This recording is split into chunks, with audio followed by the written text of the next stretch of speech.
Every Tuesday at 5 p.m. Central Time, Reddy Neumann PC does bring immigration updates. Along with me is my business partner, Emily Neumann. Emily, what do we have today to discuss? Today, we're going to be talking about the upcoming H-1B lottery. This is for the fiscal year 2025, even though we're still in early 2024. Some tasks that can be started pretty soon for that process. So we'll go over all of the important deadlines you should know. We'll also be talking about what happens after you actually get your green card. What are the rules regarding changing jobs, changing companies, changing fields, not working at all? Are there any requirements for that once you've received your green card based on the employment-based green card process? And a common question we're getting right now is with advance parole. So we all know you file your EAD, you file your advance parole, USCIS approves the EAD in like 5 days, and then the advance parole gets stuck for a year. Now it's time to file the EAD renewal. Can you file another advance parole while the first one is pending, along with your EAD renewal? Does that work? Do you get any faster result with that? And then lastly, we want to talk about unemployment benefits.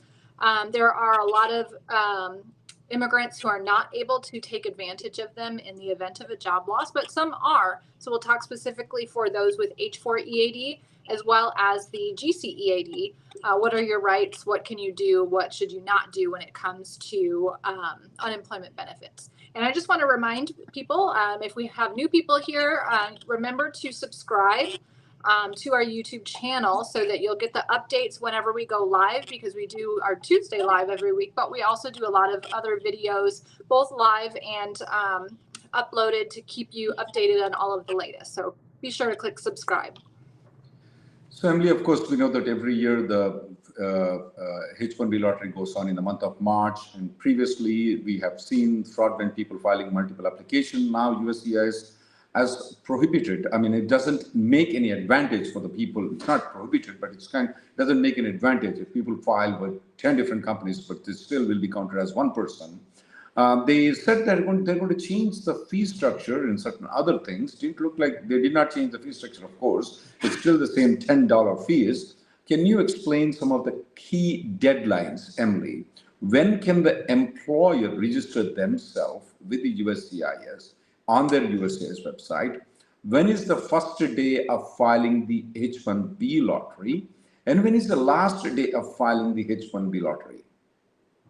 All right, so the employer can log into the new online platform starting tomorrow, February 28th.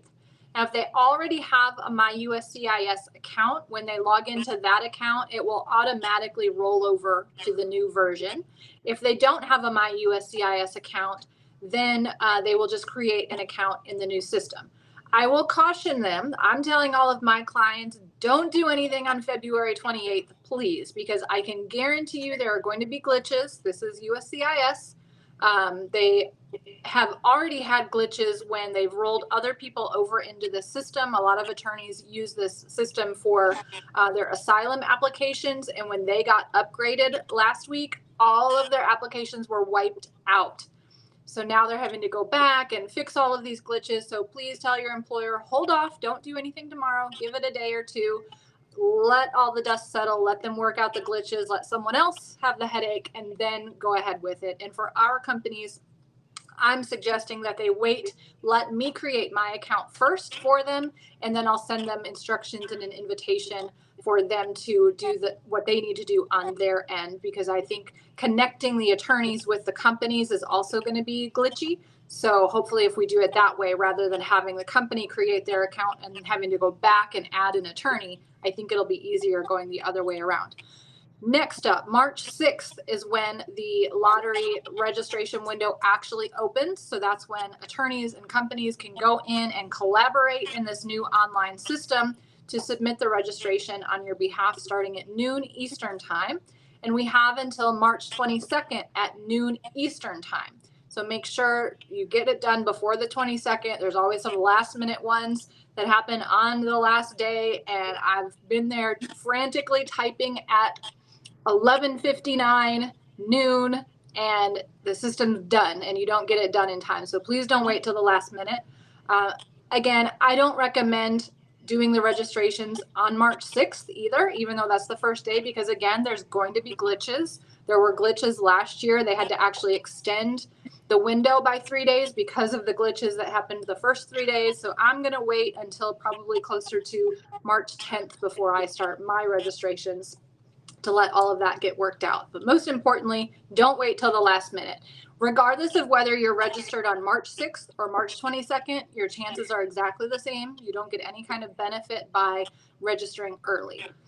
We should get the results of the lottery around March 31st. They usually start coming that Friday before, and then we get them through the weekend and maybe some stragglers on the Monday, and then we can start filing April 1st. On April 1st, it's a new version of the I-129 form that we do not have access to yet.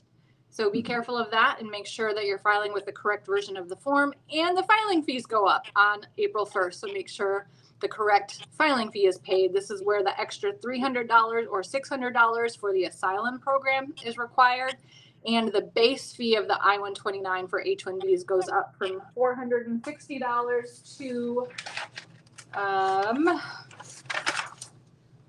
where is it at? $780, and premium went up this week to $28.05. That's a lot of information, Emily. So if some people who have already not yet identified the lawyer or have not identified the things how to proceed, can they approach their lawyer right now at this point of time, or any lawyer right now? They can certainly approach our office. We are available if companies are, new to the process, or they're looking to switch attorneys or haven't used an attorney before. Our office is ready and available to help with that. It is a very rush time of year for attorney's office, so I can't say every attorney is going to be open to that, but we definitely are. Emily, previously we have advised a lot of people not to file the multiple H-1B applications. Specifically, we know that 99% of them are fraud, and we have to advise them. Now, some people ask me this question: hey, this consulting company is calling me to file the H-1B. Now, since it's not going to be any fraud, can I file multiple H-1B with the company that I don't have a job and they don't have an end client at all? No, still definitely no. Even though you're not getting an extra chance in the lottery, that's still a violation. And in the new regulation that created the current system, the beneficiary-centric system, USCIS has, worked to create more teeth, more enforcement to where they can revoke and deny petitions that are filed by these companies that really never had a job offer. I don't know any company that is going to be proactively going out telling people, I'm going to offer you a job, let me do your lottery, even though you're not working for me. That's just not normal in the real world, I don't think. Let me ask you a question differently, Emily. What if I don't have a job and this consulting company doesn't have a job? We know that, okay? And wants to file in the lottery. Can I file in the lottery right now? No, definitely not. There's got to be a job offer. When that registration gets submitted, the company is signing under penalty of perjury saying, I have a valid job offer for this person. So if they can't say that, they should not be submitting it, and you should not be the one to go with this company, because you're the one that's going to bear the burden of the punishment when it comes. Yeah, they will run away to India, they will run away to whichever country they want to, but you will be the person. We have seen a lot of times when you collaborate with this fraudulent company, they will bar you forever to come back into the United States. Because if you file any application fraudulently, it is going to come to hunt you, a lifelong ban for you because you collaborated with that company. So please, if you don't have a real job, do not file the H-1B. You can always try next year. Now, Emily, there's a lot of rumors on the internet that after you get the green card, you have to wait for 6 months, 1 year. And when you change the job, until you get the citizenship, you have to be in the same field. Is there any truth in it? Thankfully, no. You do not have to stick with the company. There is no 6-month rule. I don't know who came up with that rule, but it's not a rule. It doesn't exist. No requirement at all for that. No requirement that you stay in the same job. You don't have to stay in the same field. You don't have to even work. if you can have another way to support yourself. So Wait. all of it is just myth. Wait a minute. Let's say I'm working as a software professional and I got the green card. Now, after 2 months or so, I can just stop working and do nothing. And then still at the time of citizenship, I can still get the citizenship? Absolutely. No problem at all. Yeah, a lot of people ask this question, guys, but yes, you can flip a burger in McDonald's, you can be a Microsoft CEO. Wow, there's couple of things that you cannot do, like sell marijuana or some illegal drugs or something like that. You definitely cannot do that. But working, flipping in a burger in McDonald's is fine. Microsoft CEO is fine. Well, Alphabet CEO is also fine too. Okay, we added that extra for you. And anything in between is fine. So you can be unemployed for a while. Once you are a green card holder, it's not a problem at all if you are unemployed too on the green card though.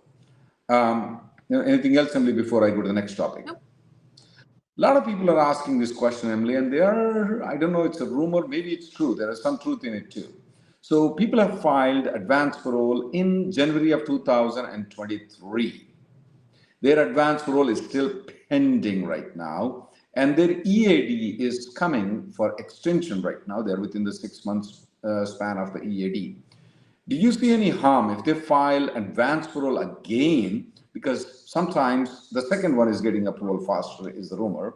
If they file an advance parole again and along with the EAD extension, do you see any technical problem where they can get their 485 denied also? Oh, definitely not. Yeah, definitely no issues at all for the 485. The worst thing that would happen is while your second AP is pending, they happen to approve the first one, and then they're going to just close the second one saying, well, we already gave you the AP, you don't need this one now. But beyond that, there's nothing else that will happen to you. So I definitely would do it. I mean, especially right now where there's no filing fee for it. It makes total sense because they definitely are approving the later filed applications much faster than what they were a year ago. I mean, if you look at the advanced parole approvals we've seen come in over the last week, one was filed in January 2023, one was filed in July 2023, one was filed in January 2024. I mean, there's no rhyme or reason to these processing times, so might as well try your luck and file again. Emily, one of the questions that comes up is that can people who are on H4 EAD or adjustment of EAD, not the main applicant, but the dependent though, okay? Are they eligible for unemployment benefits because they don't have green card? Of course, they're not US citizens. They're not even green cards. Are they eligible for unemployment benefits? Yes. Number one, because they have an unrestricted authorization to work. They can work for any company doing any job on an H4 EAD, an L2, or a GC EAD when they're the dependent. They are eligible for unemployment benefits. This is something that your company pays into every time they pay you. They pay into this unemployment insurance. It's basically insurance that the company pays for you so that in the event you're terminated, you can then take advantage of that. So yeah, if you have an unrestricted work authorization, you can use it. It is not considered a public benefit, so you don't have to worry about the public charge rule and answering those questions on the 485 when you do file that. So yeah, I definitely would take advantage of that if you qualify. It doesn't harm you in any way. So it's H4s, L2s, adjustment of status dependent EAD persons, those people have. If they are eligible for unemployment in their state, you can file for it, you can receive it. It's not going to harm your green card or anything immigration benefits. It's just like your medical insurance that let's say you go to hospital and then you're claiming the medical insurance. Will it harm you? No, it will not harm you. I will go to Q&A assembly unless you have something. Yep. Okay, I have a very good question. I'm going to answer it, but correct me if I'm wrong. This comes from Naresh Chowdhury. He is graduating in April, but of course his H1B registration is in March.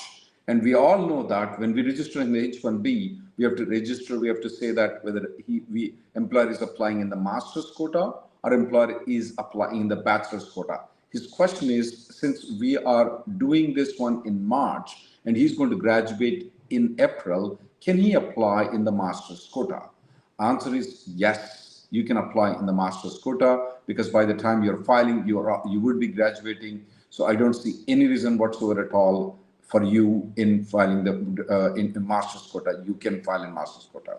Yeah, you just have to make sure that you, by the time you actually file the I-129 petition between April 1st and June 30th, you have graduated and have the degree certificate, or you've completed all of the requirements for the degree and can get a letter from the registrar confirming the same.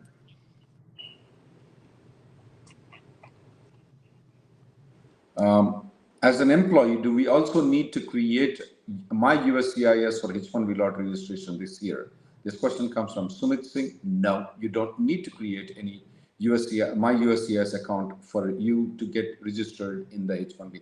It's only the employer and the lawyer that needs to create, not yourself. Viraj says, if an H1B and H4 come back to the U.S. on advance parole, will the status of H1B and H4 be gone? Will it affect the H4 EAD? And can we travel multiple times after using that AP? So if you come back on advance parole, this is for H or L, H1B, H4, L1B, L1A, and L2. Coming back on advance parole, if you are still working for the same employer that sponsored your H1B or your L, you can continue your H1B or your L status, which means your spouse and dependents can continue their H4 and L2 status. That also means if they have an H4 EAD, they can go back to work using H4 EAD. And yes, you can travel multiple times on the same advance parole. No problem at all. Can I do the H1B in premium processing after it gets selected in the lottery? This question comes from Satya. Yes, you can. Absolutely. Starting in April 1st, you can do it in premium processing. There is a couple of cautions that I tell people what not to do. Don't file if you are in United States and in legal status, though. Do not go for consular processing. If your employer is telling you to go to consular processing, please do not go. Don't try to save the money on the taxes, guys. Why? Because technically speaking about, if the H1B is approved with the consular processing, you're not technically counted toward the H1B. So if you want to change the company, you cannot. So unless you go and get the stamping outside the country. So what happens is that you get the H1B approval, they'll tell you, oh, you can go for stamping down the line, 1 year, 2 years down the line. Maybe they are right, but what happens if you lose the job? What happens if the company withdraws the H1B? What if the company doesn't exist anymore by that point of time? So please do not go for the consular processing. I strongly recommend those people who are in United States only go for change of status, not the consular processing. P. Varma says, the attorneys made a mistake in my PERM filing where my name and address are entered incorrectly. Can we withdraw and refile the PERM without needing to start from the prevailing wage determination again? It depends on whether the recruitment efforts are still valid or not. So when the company does the prevailing wage, it's going to have an expiration date on it. When they post the ad in the newspaper, when they post the notice of filing, when they do all of their other recruitment steps, the job order, all of that has an expiration date. That's generally no more than 6 months. So if they filed your PERM towards the end of that and all of the ads have expired and now you're wanting to withdraw and refile, no, they can't. They have to start over. So I would definitely be looking into how bad did they butcher the name and address? Is it something that's truly going to cause an issue for you getting your I-140 approved and the labor approved? Depending on how bad the typo is, you may not need to do anything. So I would definitely look at that, especially if the ads have expired. If they've not expired, yeah, they can withdraw and refile, but it still may not be necessary, just depending on how incorrect it is. You know, some people butcher their name, people's name, Emily, and that's common. In my case, my lawyer did not butcher my name. It's actually I butchered my own name. Back in old days, you know, what is your first name? And, you know, we write our family name as a first name, especially in the southern part of India. So I butchered my name. I'm living with it right now. I conveniently, it happens to be that my first name that I have right now should have been a last name. But anyway, I'm living with it. Emily, this question I want to debate with you a little bit because there are some things where it may require two people interaction on it, though. A lot of people are losing the jobs on adjustment of status EAD. So let's go by situation. What is the best scenario for the people? Of course, if we are speaking of only the main applicant are losing the jobs. So what are the situations? And let's discuss about each of those questions. I'll ask you some of the questions. If they find another job, though, which is equivalent, similar position, though, that's perfectly all right. They will go and join. Everybody knows that. Now, if they don't find a job immediately, is there a 60-day grace period for the adjustment of status people to join the second job? That means that if I lose the job, let's say on February 28th, do I have until April 28th to find a new job on adjustment of status EAD? No, there is no grace period for adjustment of status on the EAD. Only H-1B has the grace period. Can my wife start a company and employ me in a similar position so that I can still get the green card on the adjustment of status EAD? Yeah, assuming it's a legitimate company and legitimate job offer, absolutely. Emily, when do we need to file the 485J supplement if I lose the job and I find another job immediately? Either my wife is employing me or some other company is employing me. Do we need to file an immediate I-485J, which the USCIS, sometimes request in the RFE, and sometimes when we go for the interview, they have to have a 485J supplement if you change the job. Do we need to file it before we change the job, Emily? No. So in the past, when that supplement J first came out back in 2017, we would have said, yes, file it once you join the company proactively, because you can hopefully avoid an RFE later asking for it. We did that. We got RFEs anyways. We got the interviews. We still had to provide it anyways. So it's kind of a big waste of time. So nowadays, we don't submit the supplement J unless there's an RFE asking for it or the person has been called in for an interview. Unless there's some unusual circumstance why we might want to submit one, in most cases we don't. What if, Emily, I lose the job? Let's say I'm working for Apple. I lose the job right now, and I got a job offer from company B, but I want to take a break of 4 months before I join the company B. Can I do so in the adjustment of status? And they give me the job offer, but I don't join them for 4 months. If the whole 485 is based on having a job offer of employment, not actual employment. So technically, yes, as long as you have the job offer, you can take a break temporarily and then take up that job offer in the future when you get your green card or 4 months later, whatever the case may be. My opinion might change if you get an RFE or get called in for an interview. You might want to change your timeline on that, but generally that is an option. Yeah, these options of wife employing me or job offer, they may be a little bit risky options, so definitely finding another job and doing another job is a better and safe option for sure. I would say that if you are laid off on adjustment of status, and if you don't find a job within 1 week or 10 days with a new job, though, we definitely recommend to contact an experienced immigration lawyer so that they can run you through the options that you may have. There are some better options, there are some risky options. Definitely the last thing that you and your immigration lawyer want to do is give up your green card application completely and walk off it. You should try to claim as much as possible, though. That is the answer for Mr. Nandakumar Natarajan was asking that question.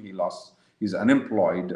Definitely, you can choose the options which I've said, or you contact an immigration lawyer. Now, EB1A is where Nandakumar Natarajan got it.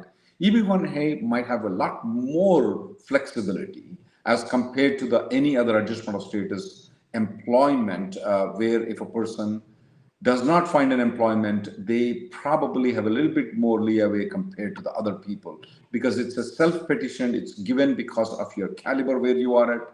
So it may have a little bit more discretion, but still, if you are unemployed on EB1A or EB1B or EB1C or EB2 or EB3, we strongly recommend that you contact an immigration lawyer so that a creative solutions can be done. What is the safest one? What is the next safest one? And so on and so forth. Ashwin says, I got a new job and my 3 years of H-1B validity expires in 2024. My new employer will be filing a transfer. Can this H-1B transfer be used as an extension, or should my new employer refile again later? So when a transfer is filed, they can also request an extension. So if this transfer is being filed in March 2024, they can request an extension till March 2027, assuming that that does not go beyond your 6-year limit. Question from Arinda. I got laid off. Meantime, I filed EB5, currently pending adjustment of status. Got a new job and they filed my H1B transfer and request for restoration of the H1B status. What are the chances of approval? My main question would be that, was it more than 60 days that you were being unemployed, or is it less than 60 days you have been unemployed? So if it is, it's more than 60 days grace period. Okay, I got the question.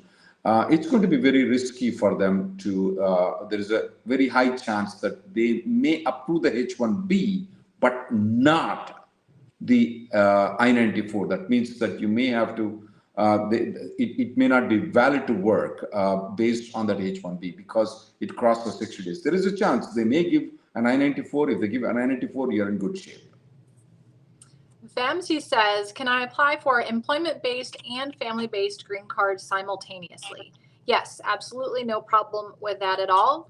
You have the I-140 process, and then the I-130 process is completely separate. You may even have 2 I-485s, one in each category, just depending on the timing and whether your family-based green card is current or not. That's totally fine as well. Pranjal has this question that she is changing the location from one state to another. Can she file the H1B amendment and extension at the same time? Absolutely. Can she file in premium processing at the same time? Absolutely, you can file. No problem at all. I learned from RN Law, I like that name, says, what if the AP got approved for 5 years, but the EAD is only for 2 years because they didn't issue the combo card? Can we renew together now? I don't see any problem trying. The worst thing they'll say is, hey, you already have an approved AP, we're just going to issue you the EAD, and then you're still get the 5-year EAD, and then your AP approves expires a little bit before the EAD. I don't see any downside to trying it.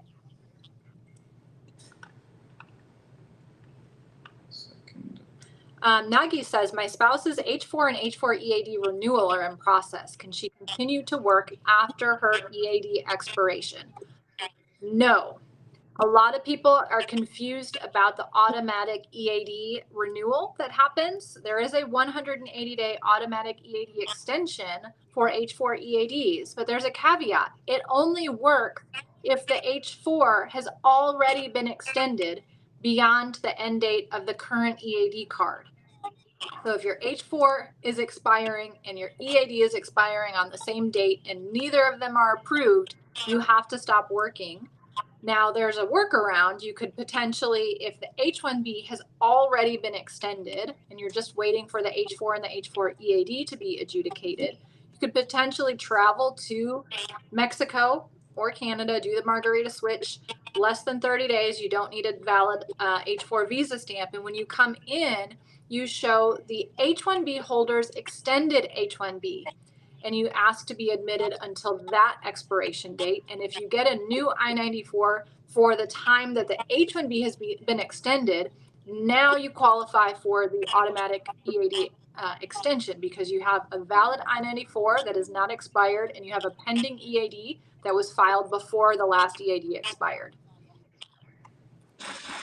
A question is coming with regards to the PERM application update. What are we seeing the approvals? So once they ask the question, I'm going to the emails and checking it out. We are seeing somewhere in January 17th to about January 23rd. That's the range that we are seeing. Of course, there is a couple of things that were filed in December.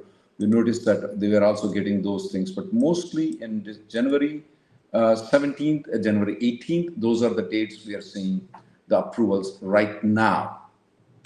These are the PERMs, January of 2023, guys, that filed in 2023. Pranjal says, I need to do an amendment as I'm changing location from one state to another, and I also need to file for an H-1B extension. Can I do both together in premium processing? Yes, assuming that you're maintaining your current H-1B status, you can request an amendment plus extension, and it can be filed in premium processing.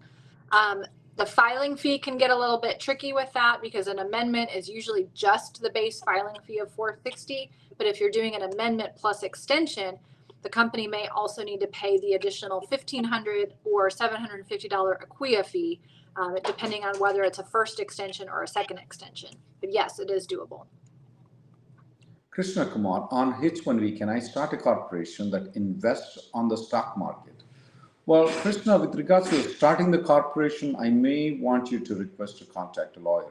But as far as investing in the stock market, though, you don't need to open a company, but it's up to your CPA or your other lawyer who is advising you to open a corporation. To invest in the stock market, you just can go to any Robinhood and just open an account and invest the money. As far as investing in the stock market is concerned, you don't need any advice for an immigration lawyer. You're good. You can follow what I'm telling you right now. You can invest in the stock market. You can make a lot of money. You can lose the money there too. That's up to you. Yes, you can invest in the stock market. But for opening the corporation, I would request that you contact an immigration lawyer. Amaresh says, do we have to be in the United States to apply for H4 EAD? Yes, you have to be physically present in the U.S. on the day the I-765 is filed for the H4 EAD. Once it's filed, you can travel while it's pending, and that will not impact the EAD application.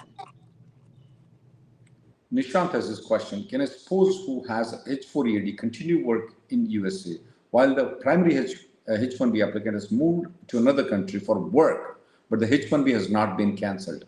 No, the H4 EAD cannot stay in country, cannot work in country, because the whole purpose for the H4 person to stay in the country is to accompany the spouse, who is not in the country, who is not working in the country. The spouse has to leave. Let's see here. Where did I see? Somebody was asking about, Vinod Kumar, is there any way we can check the MSA limit? Can you tell which website we can trust? So MSA means the Metropolitan Statistical Area. This is where the different prevailing wages are. A lot of times it's just based on the county, but if you want to be super specific, there is a website.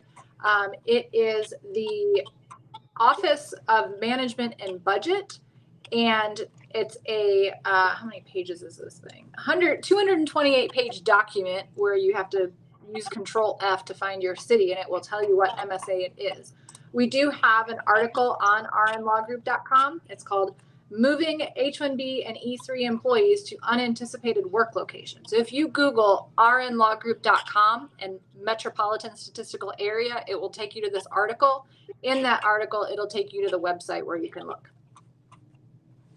Vishnu Rathin Swami has this question. If my employer refuses to give an I-140, which is approved, can I raise an FOIA request and get a full I-140 where I can use that to switch the employer? The answer is yes, you can do so.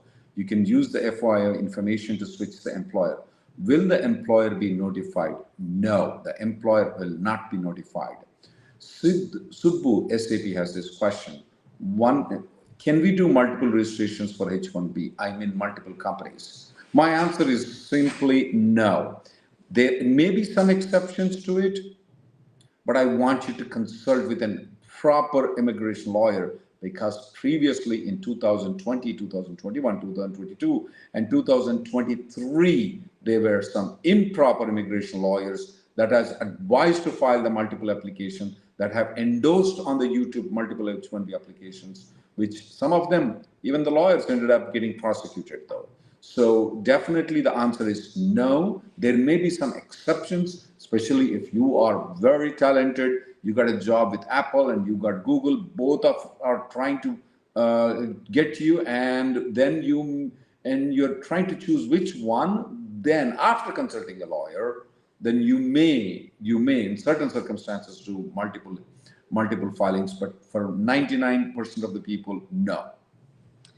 Arun Kumar says, my employer says the PERM is denied because the wrong name of the paper advertisement was given. It was supposed to be Chicago Tribune, and it was printed as Chicago Tribuna.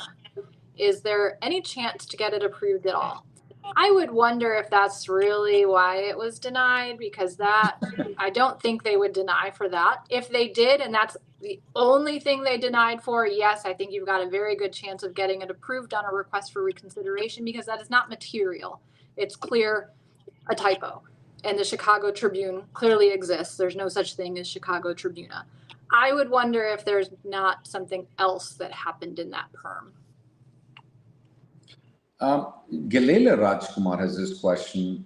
I came to USA on July 2023 on L1B, and my company started the green card process. They want to register me in H1B lottery. Once my case is picked up, how long my wife can work on L2?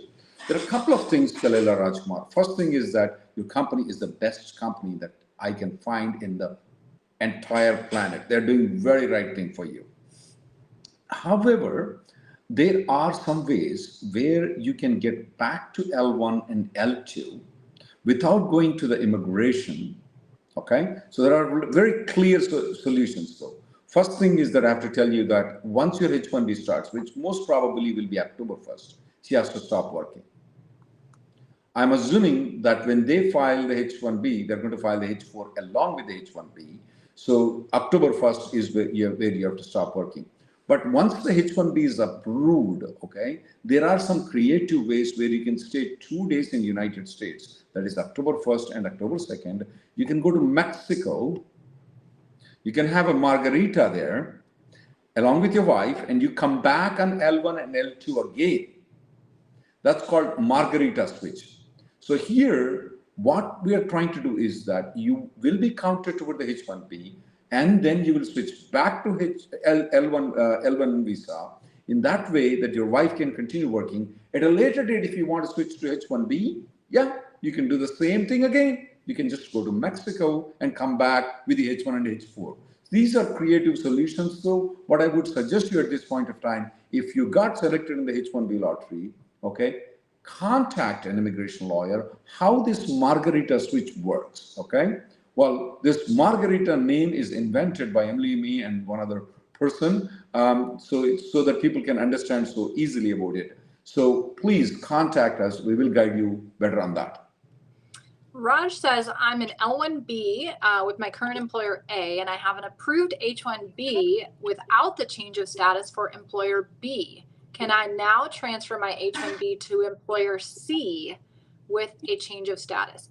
No, this is what we were talking about earlier with companies that file the H-1B for consular processing. Because it's consular processing, you are not considered counted in the lottery, in the cap, until you either get a change of status approved with that company or you've gone for visa stamping. So if you want to change companies now, you have to either go for H1 stamping and come back in to work for the company B that sponsored you and then file a transfer, or have company B file a change of status to get you on H1B and then file a transfer.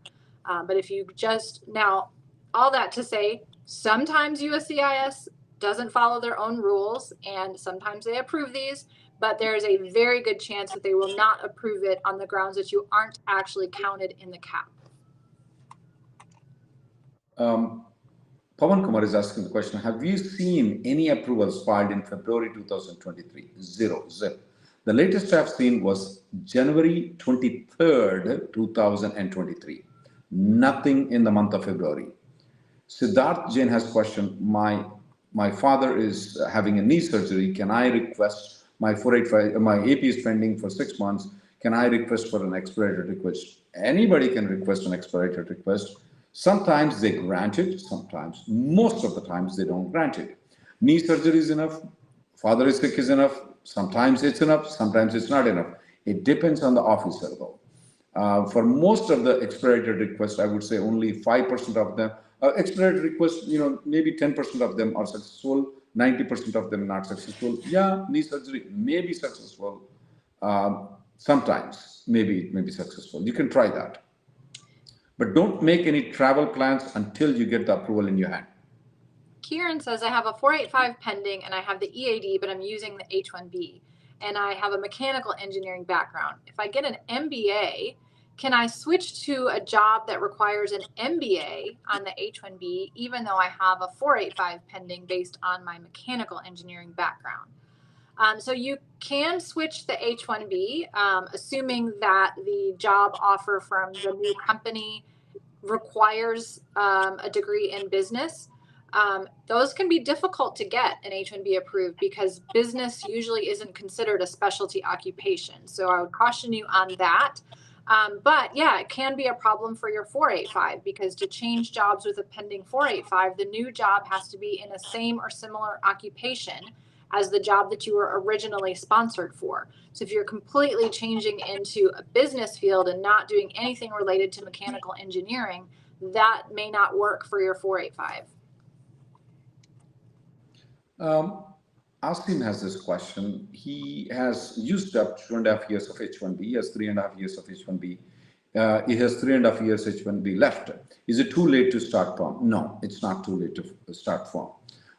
You can still start the PERM, and it's going taking approximately around 2 years for the entire process to get the prevailing wage all the way to get the I-140 approval. Now, if you are within that 2 years, though, if you are within 2 years, let's say you have completed 4 years of H1B, I would definitely request that you contact an immigration lawyer if you have not filed the PERM application yet. The reason is, it's going to take 2 years for you to get it. You don't have enough time to get the I-140 approval. You need to have plan A, plan B, plan C, what to do. Can you spend some time outside the country? Do you have the H4 EAD option? Would your company continue for pursuing the labor and I-140 when you are not working for that company? All those things need to be considered, though. So within 2 years, if you reach the 4-year mark and you have not filed the PERM application, contact an immigration lawyer. Hundreds of people every year, they come and contact me. Rahul, I am in 5 years, 11 months, and 10 days of H1B. That means only 20 days left on the H1B. What my company filed a PERM, it's not approved. What do I do? And there are a lot of people that also contact me and that my company filed a PERM and it was about to get approved. I got laid off and they're not going to continue with my PERM application. What do I do? There are some solutions where you can get it, but you need to contact an immigration lawyer because they are very extensive. Asking you contacted the right time. Of course, you don't need to consult me at this point of time. You can file, you have enough time to file it, but don't wait for 2-year marks. Just because I told you that you can file at the 4-year mark, don't wait for that. File it right now. Shruti says, my H-1B is expiring in May 2024. Do I need to go for regular processing or should I use premium processing for the H-1B renewal? It depends. So number one, once the renewal is timely filed, you are lawfully allowed to stay in the country and continue working for 240 days beyond May 2024 when your H-1B expires. So if you're just worried about, can I stay here and can I work, you can do regular processing and it should be approved within 240 days and you're fine as long as it gets approved. If your driver's license is expiring in May 2024 and you're in one of those friendly states that won't renew your driver's license until you have the approval, even though you are lawfully allowed to be in the country and work, you just can't drive to work based on your receipt notice, then you may want to do premium processing. If there's any concern that the extension might get denied, then you definitely want to do premium processing so that you can get the result before May 2024, before your current H-1B expires, so that you have time to come up with a backup plan, whether that's a change of status or a refile or a transfer or whatever it is. Emily, this question is the common thing that comes up, but I want a little bit debate about this one. Jaya Kumar. I'm on H1B in the 5th year. Am I eligible for the H1B cap of 2025? He is thinking of filing the cap again and get the 6 years, Emily. The answer is no, Jaya Kumar. You cannot. Let me ask some questions to you, Emily. What if I move to H4? Can I stay here for 1 year on H4 and apply for the lottery again? No, you don't get fresh 6 why not? years. So you only get to start your 6 years over again if you stay physically outside the US for 1 year. So if you switch to H4 and you haven't used up all of your 6 years, you can get back to H1B without going through the lottery, but you only get the remainder of the time that you had left on H1B. If you want a fresh 6 years, the only way to get it is to stay outside the US for 1 full year. Emily, can I move to F1 or H4? And while I'm on the F1 and H4, let's say I've done almost 6 years complete, maybe 10 days left over, and I've done complete, then I move to F1 or H4. Can I get the labor and I140 approval while I'm on the F1 or H4? And can I move back to H1B based on the I140 approval? Yes, and yes, absolutely. There's no requirement that you have to be in H-1B status to be sponsored for labor certification or I-140. There's no requirement that you even be in the U.S. There are lots of companies that sponsor people who are not in the U.S. for labor certification and I-140. This is very common for nurses, very common for a lot of unskilled worker positions. So you don't have to be only in H-1B status to be sponsored for the green card. And then if you do switch to H4 or F1, once you have that I-140 approved, now the 6-year limit no longer applies to you. You can switch back to H-1B and keep getting 3-year extensions until your priority date becomes current.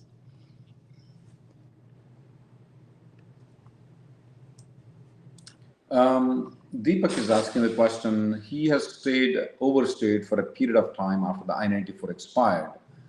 So how long he has to mention that on the DS-160 form that he has overstayed? Unfortunately, you have to mention every time you fill a DS-160 form. It's not one-time deal, you still have to mention.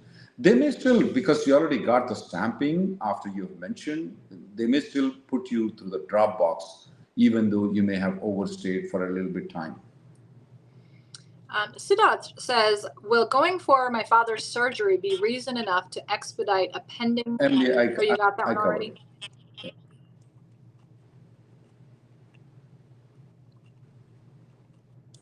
Puneet has this question. He filed the PERM with DOL with current employer. His employer is getting acquired by another big company. What will happen to my green card process? Will it get restarted by acquiring company? Now, Puneet, it depends on if the new company is, we in our legal term calls as a successor of interest. There are certain terms that if the new company is going to take the responsibility of the immigration, we call it as the successor of interest. Most of the acquisitions, I would say at least 90% of the acquisitions, the new company will be considered to be successor of interest without looking into the details. Assuming that your new company, the acquired company, is a successor of interest for your labor and H-1B application though. Once the labor is approved, let's say you are working with a company A and company A is acquired by company B. Company B can file an I-140 even though the labor certification is approved for company A, as long as the company B is the successor of interest. Kishore says, any update on the PERM delay litigation filed by our office against the DOL? It is still ongoing. Last week or the week before, the Department of Labor was required to submit a declaration answering some questions about how they process things. We got some interesting responses to that. Notably, they said they don't necessarily go first in, first out, which is interesting because that's what they've said in the regulation that created PERM that they were going to be doing. They claim they go on a monthly basis. So they'll process all the cases within a particular month. So that allows them, when a company files multiple cases, within 1 month, they can kind of group them all together because they're similar. I don't know if I agree that they're actually doing that, but that's what they say they're doing. And what else did they say that was interesting? Oh, now I can't remember what the other thing was. But yeah, so they did respond to those declarations, and the case is ongoing. Hopefully we will get some kind of outcome from it soon. But all of this is based on how the court is going to handle it, which we don't know at this point. Sham Srivastava's question, my brother got a 221G in August 2020. It's more than 1.5 years. Still the status shows refused. I mean, they haven't yet rejected it. So follow through email, no response. What's the solution? We recommend taking the Department of State to the court, though. That's the best solution when they're not paying attention to your case. We have seen a lot of those things done by our Stephen Brown in our office. He's been performing very good on that particular issue when there is a delay in the adjudication of the visa applications.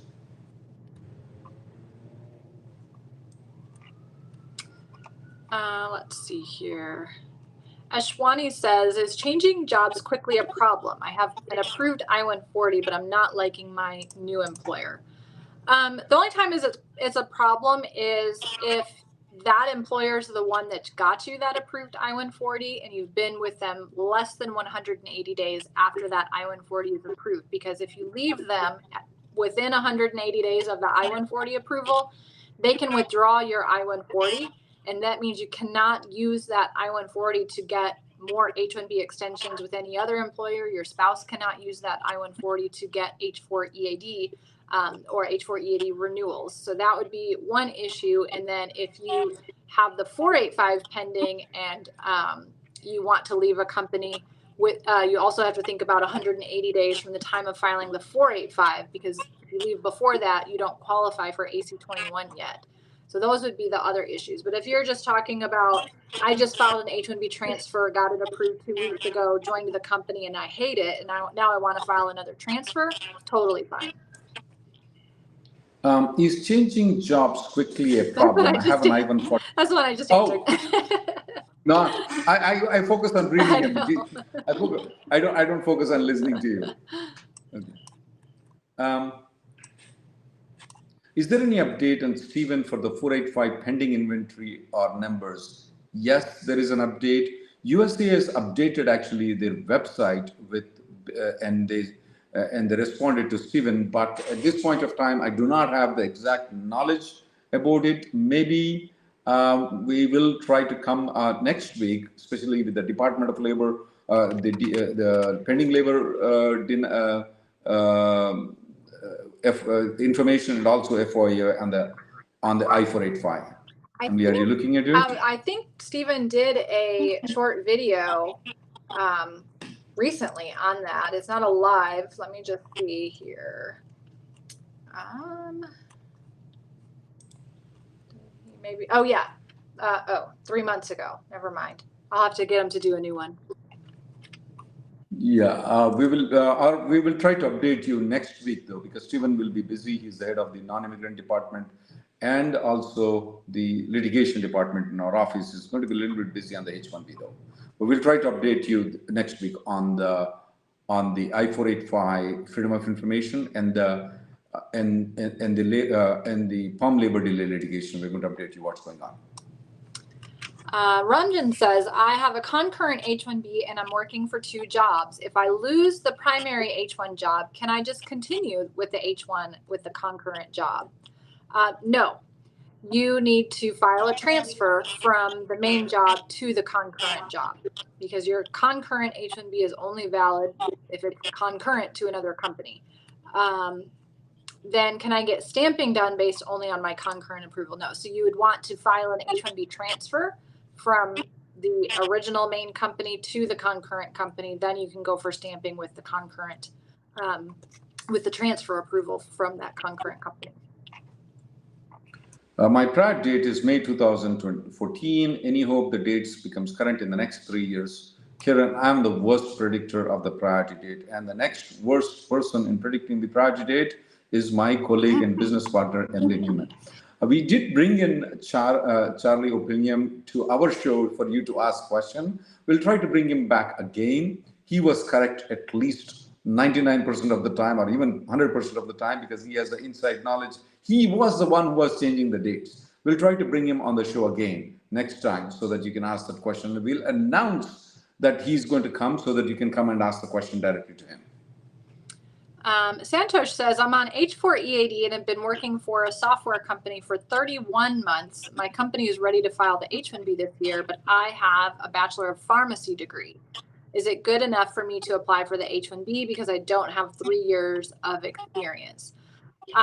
Unless your company needs a person with a pharmacy degree, you may end up with a denial. So even if you get selected in the lottery, the company not only has to show that their job requires a computer science degree if it's an IT job, but they also have to show that you have the equivalent of a computer science degree.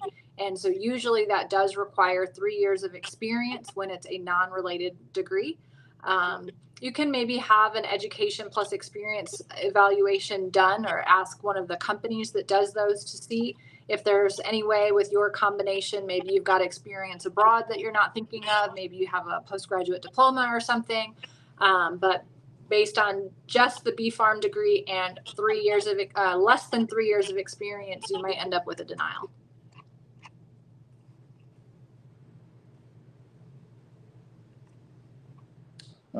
Person saying, you said that people can file the PERM and I140 application while they are an F1 visa. Could that be done? Yes. Yeah, you can move on to H1 to F1, and then you can start filing the PERM and I140. You can do it. Absolutely, you can do it. No problem with it. Even for some of the people who are not from India, though, we actually don't tell them to go to the H1B lottery. We tell them, hey, just file the labor certification, get the green card. You don't have to go through the H1B lottery system at all. That happens to a lot of the people who are in F1, especially who are not from India. Vipin says, if I travel out of the country during my L1 extension and the petition gets approved while I'm out and I come back to the US using my old L1, will my new L1 get canceled? Not necessarily. When you're coming back, you can show your old L1 visa stamp and your extension, your L1 approval notice, and they should give you an I-94 that's valid for the full time of your extension. If they don't, then you may need to travel again to get the extended I-94, or your company may need to file the extension again. But there's definitely ways to get the extension if for some reason they don't give you that I-94 when you're coming in. Vitla Surendra has this question. My current H1B petition is not yet approved, got an RFE which was selected in the second lottery. Can I still submit my application for this year's lottery? Absolutely, you can. You can, since it's not approved, you can. But why don't you do one thing? Why can't you convert that into premium processing? Get the result of it though. It's worth, buddy. Sometimes, most of the times, premium processing is better, guys. I don't know who had this rumor filing around that, hey, if you do the premium processing, you're going to get the RFE. No, that is not true. If the RFE is supposed to come, it's going to come faster. That's all it is. Jai Kumar says, from when are the new rules for H1B applicable? So the only rule that changed for H1B right now is the lottery. And that's this beneficiary-centric process where no matter how many job offers you have, you still only get one chance in the lottery. So there's no point in doing all of these fraudulent duplicate registrations. The rest of the H1B rules that they were wanting to change, there will be a final regulation published at some point. The date that we're expecting that, there is no date in the unified agenda right now. So they're going through the comments, deciding what they want to do, when they want to do it. I would expect it's going to be before the election because they want to get those nailed down before a new president could potentially come in and undo everything. But beyond that, nothing else has changed on H1B as of now. Sujit Kumar has this question. I'm an H1B I140 approved. My wife is in G1. What is the best way to change the status from H4 dependent and H4 EAD and not discontinue working or not have a gap of work authorization, you can file for H4 plus EAD at the same time. 95% of the time, it gets approved at the same time. There are 5% of the situation it doesn't get approved. However, there is one caveat here. I don't know if your wife has a 2-year home residency requirement. Some J1 visas will have a requirement they cannot change the status unless they go outside the country and stay in their home country for 2 years and come back. If she does not have the 2 years residency requirement, you should apply for H4 and EAD at the same time. And if she has the 2 years residency requirement, first you have to get the waiver, and once the waiver is approved, then only you can file for H4 plus EAD. Well, it looks like we are out of time for today. Thanks everyone for joining us. Please don't forget, if you're new, to hit that subscribe button on YouTube so that you get the updates whenever we go live and get all of our latest videos. We also have a newsletter that goes out weekly on Wednesdays. You can subscribe for that by going to rnlawgroup.com. And don't forget, we have a daily conference call. It's a Zoom where you can join in, ask your immigration questions, and get more information if you need it. So we have lots of ways for you to stay up to date with all of the latest in employment-based immigration. Thank you.